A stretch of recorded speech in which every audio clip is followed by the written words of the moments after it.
Overcome Extended was recorded and produced at Port Noarlunga South, Adelaide, South Australia, Norraville, Central Coast, New South Wales, South Yarra, Melbourne, Victoria,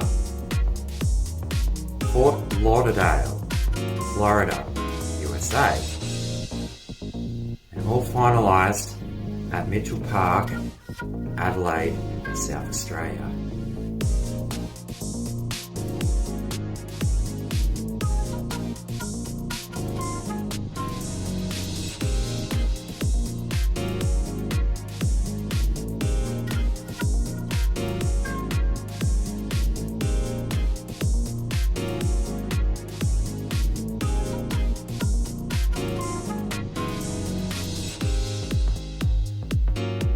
So to start this story off, my partner and I and our housemates relocated from Port Noarlunga South to Mitchell Park, closer to the city in Adelaide.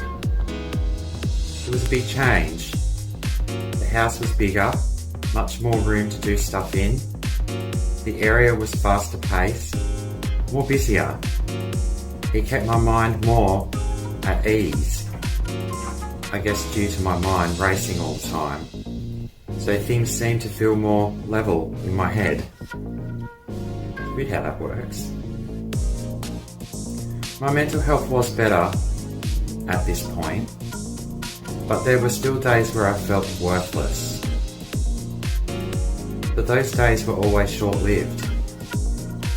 I started setting up the studio again. That part is always a lot of fun for me. So of course it put me in a much better mood. It took a while, but I got there. This setup was probably the best setup that I ever had. I was always having the support from my housemates at the time as well. So they would help me with how I should have things set up and all that. And they were giving me feedback of how loud I was in that room, and they would hardly hear me. So it actually worked out really well.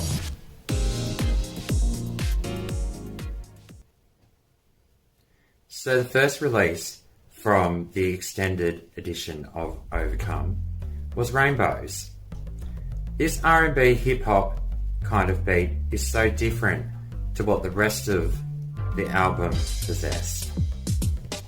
The melody was catchy and the song became very popular.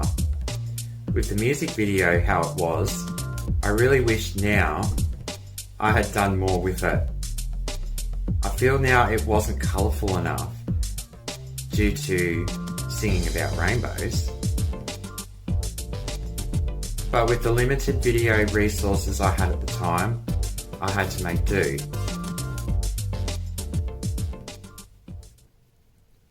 The next release that I released from this part of the album was I'm in Love.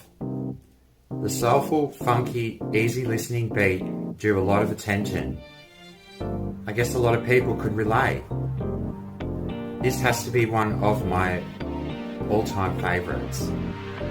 I thought the music video was quite cute as well. But then there were the other two songs, Catch a Ray and Never Ends. These were album fillers with meaning. I have continuous love and support and a complete ray of sunshine when this happens. Now, there were 3 other tracks, and these were the collaboration tracks. The first one was Friction Burn with Turner. This pop rock song brings out all the emotions about heartbreak. The distorted, raw vocals really give that emotional drive. Can you feel it when you hear it? Then the next track was You're Doing Alright with Brad Wolf. The easy listening, apologetic track is also emotional. This one was a duet with Brad and myself. It's about how we treat people in society. There are differences and divisions, but everyone should really be treated equally.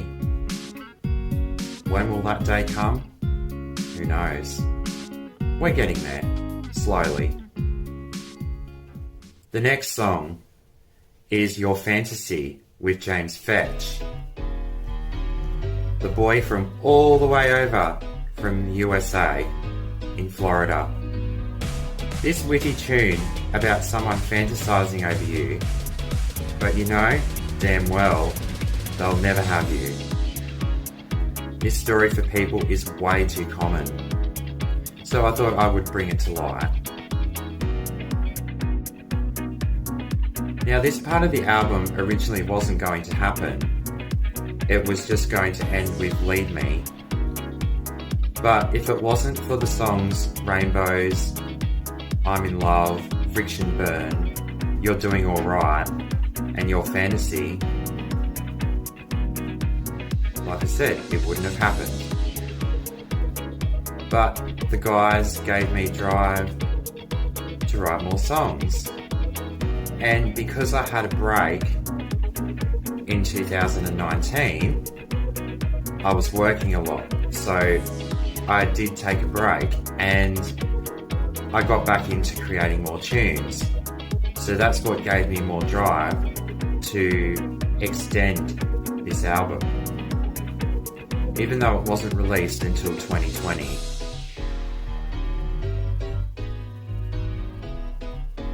I hope you guys got an insight from this episode of All Things Andy Joel, and there will be so much more coming up in the next episode. Be ready for it, guys. Cheers again for watching.